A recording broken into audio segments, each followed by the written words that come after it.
As I mentioned at the end of Lecture 9, we're going to do a couple of lectures on lipids because we hear a lot about dietary lipids, on the news and so forth. We hear about them from our doctors when we have tests run to check our lipid and cholesterol levels in our bloodstream. And so I just want to do a little sidebar here and focus in on lipids. Now, the chapter 24 in your textbook goes into all of the different types of nutrients with big sections on carbohydrates and proteins and more about metabolism and how you extract energy from the nutrients, and it goes into a lot more detail on cellular respiration than you've had before. And we're not going to have time to go through all of those topics, but that information is there for you in chapter 24. But we are going to talk a little bit more about lipids.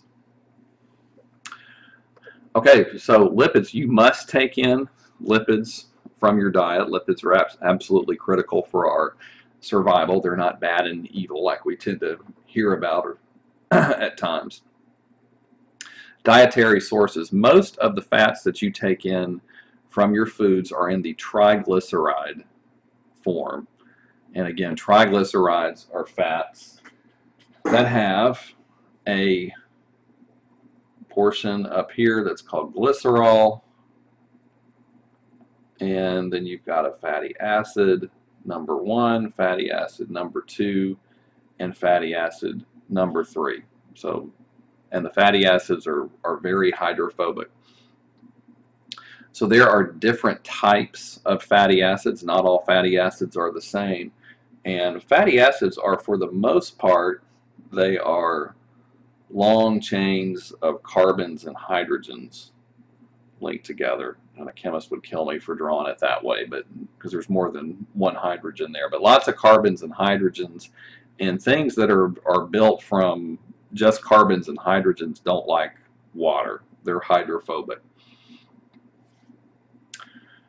There are different types of fatty acids. We hear about saturated fatty acids and unsaturated fatty acids, and that gets into the pattern of carbons and hydrogens that you have in the fatty acids. We're not going to go into those chemical details here. You may encounter that in another class, though, in the future. We need both. Saturated fats tend to be present at high levels in meats and dairy products, any type of animal products. Tropical oils like coconut oil. Coconut oil is a very popular oil these days, and palm oils. Another type of saturated fats are your hydrogenated oils, also known as trans fats. Trans fats are created artificially when liquid plant oils are converted into hydrogenated oil, so extra hydrogens are added to the fatty acid chains, and that makes them take on a solid characteristic at room temperature. Those are called trans fats. So things like Crisco, for example, vegetable shortening, those are high in trans fats. And it turns out those appear to be very bad for the lipid profiles in our blood. They screw up your cholesterol levels, and so they've largely been removed from the foods that we eat today. Trans fats have developed a bad name, and so they've largely gone away. Unsaturated fats, these are liquid at room temperature, and you find those in seeds and nuts, various kinds of vegetables, olive oils, soybean oil, unsaturated fat, cottonseed oil, sunflower oil. All of those types of things are rich in unsaturated fats. Then you have cholesterol. Now, cholesterol is a lipid, but cholesterol does not look like a triglyceride. It is not a triglyceride. You've seen diagrams before of cholesterol, and it's actually built from mainly carbons and hydrogens that are arranged in ring type structures, but they're still very hydrophobic. And you find those in egg yolks, meats, any kind of organ meats like liver, shellfish at low levels for the most part. Milk products will have cholesterol. These come from animals because animal cells, like our cells, have cholesterol in the cell membrane. So cell membranes are mostly built from phospholipids, but then you have some cholesterol molecules scattered around it. in there as well that help give the cell membranes their proper function. All right, so we've all most of us have grown up thinking cholesterol is bad, I need to avoid it, but really your liver manufactures about 85% of your cholesterol. So dietary cholesterol doesn't impact it quite as much as we were led to believe in the past. The liver does quite a bit of processing with lipids. So there are many kinds of fatty acids. Some are saturated and some fall into the unsaturated category. And then you have monounsaturated, you have polyunsaturated versions, and that just gets down to more of a detailed level about the arrangement of the carbons and the hydrogens in those fatty acids. But different types have different uses. We need a mixture of different types for proper body function, and so the liver actually has enzymes that can take one type of fatty acid and convert it over into others in some cases. Now, we do have fatty acids in our diet that are essential, and essential means our cells can't make them. So you have to take these in from your diet. We also have essential amino acids. You may have heard that term before. There are certain essential amino acids you have to take in from your diet because our cells cannot manufacture those. We don't have the enzymes to create them from other kinds of organic molecules. That especially comes up if you're a vegetarian, because there is a certain set of essential amino acids that you need to build your proteins, and you can get some from some types of plant foods like grains, and others you've got to eat legumes like peas and peanuts and things like that to get the other, so that you wind up with all of these essential amino acids. If you're a meat eater, that's generally not a problem, because the meat that you consume, the animal products that you consume like eggs and so forth, contain those essential amino acids. Now, with regard to fatty acids, the essential ones that we can't actually make if they don't come in from our diet are called linoleic or omega-6 and linolenic or omega-3 fatty acids. These are found in vegetable oils. Omega-3s are the ones we hear the most about in the news these days because they are essential. We've got to have them, but the modern American diet is low in these.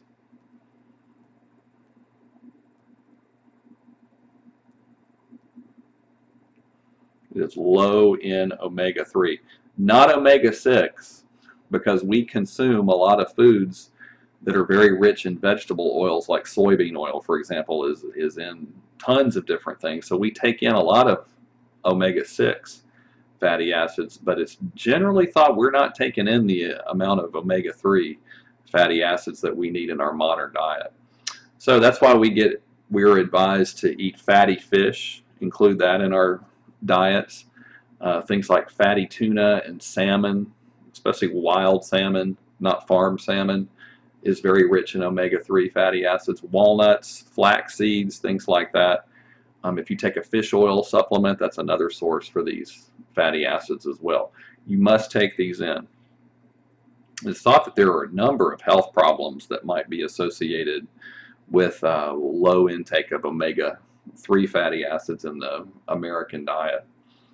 And quite a bit of that is still being researched. What do lipids do in the body? This is a review from Biology 201. Most of these things you've heard in the past, but you need lipids in your diet to help dissolve and absorb fat-soluble vitamins, vitamins that are hydrophobic and don't interact well with our watery-based body fluids.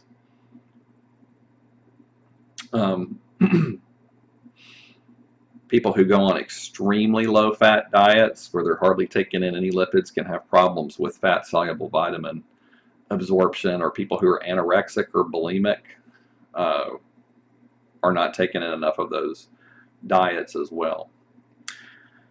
Lipids are energy sources, especially for your hepatocytes and your skeletal muscle, they consume a lot of lipids for energy.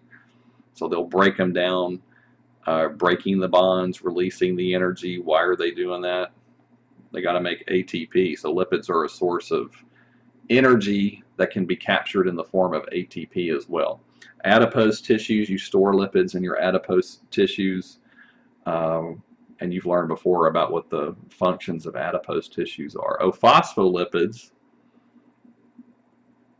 the fatty acids you take in from your diet can be used to construct phospholipids, which are the main components of your cell membranes. They form the barrier, or give your cell membranes their barrier properties.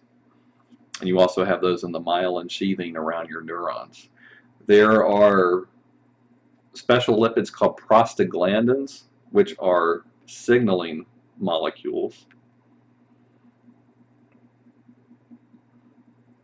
Mostly paracrine. So they're paracrine, like local signals that are sent from one cell to another, but those play lots of roles in regulating smooth muscle contraction, blood pressure control, inflammation, fever, pain signaling. All kinds of things are controlled by prostaglandins. Cholesterol, as I mentioned a little bit earlier, you must have cholesterol in all of your cell membranes, and so do other animals. And you have the phospholipids there as well, but the cholesterol molecules are there to kind of help keep the membrane stabilized and give it its proper functions. And then cholesterol is the starting molecule, or the precursor, for things like bile salts and steroid hormones, which we've heard about before. So lipids have lots of important roles in the body. They're not evil. All right, current dietary requirements or recommendations. And as you guys know, a lot of this information changes. Different people, different authorities have different opinions, but these are the current requirements or recommendations from the American Heart Association. Fat should be about 30% or less of your total caloric intake. The typical American diet, though, is usually greater than 40%. Now, a lot of people don't think this is correct. There are people who say, you know what, you can take in a lot more fats. It's more about the types of fats that you consume. There are healthy fat types of fats and unhealthy types of fats. And if you educate yourself about the types of fats that are thought to be healthy and the ones that are thought to be unhealthy, and you take in the proper ones, it doesn't really matter if you're getting more of your calories from fat. So there is some controversy out there about that. American Heart Association says saturated type fats, like you would find in animal sources like egg yolks and hamburger and steak and fatty pork and things like that, 10% or less of your total fat intake. Saturated fats, though, are also present in palm oil and coconut oil, which generally people today are considering to be good types of fats. So there's some controversy with that as well. There are people who say, no, there are good saturated fats and there are bad saturated fats. And so if you take in the good kinds, it doesn't really matter if you're taking in more than 10% of your calories per day from those types of fats. Cholesterol, the American Heart Association says no more than 300 milligrams per day. So you're supposed to check your, how much cholesterol are in the eggs, and how many eggs are you eating a week, and things like that, and watch your other sources of cholesterol as well. Your goal with cholesterol is to keep it, this is in your blood, less than 200 milligrams per DL is a deciliter. And so that's 1/10 of a liter. So in every deciliter of your blood, you're supposed to have less than 200 milligrams of cholesterol molecules. And you may have heard that before. When you have your cholesterol measured, they check, and they're hoping that it's going to be below the 200 level. Okay, the last lecture for this unit, we're going to talk about metabolism of lipids and especially how they're transported throughout the body, because lipids do not just, most of them cannot just freely diffuse around in your body fluids, because your body fluids are water-based. So they have to be packaged up in these little particles that protect them from the water that they hate in your body fluids, and that's how they get transported around in the body. And these little particles have names like LDL and HDL, which I'm sure you've probably heard of before. People, you know, my HDL was low and my LDL was high and the doctor was mad at me. And the ratios of these different kinds of particles seem to play an important role in the development of atherosclerosis. So we'll talk a little bit about that, just so you've had some exposure to when you hear these terms, you know, what those terms actually mean and the possible impact those things can have on your health. So that'll be the subject of the last lecture for this unit.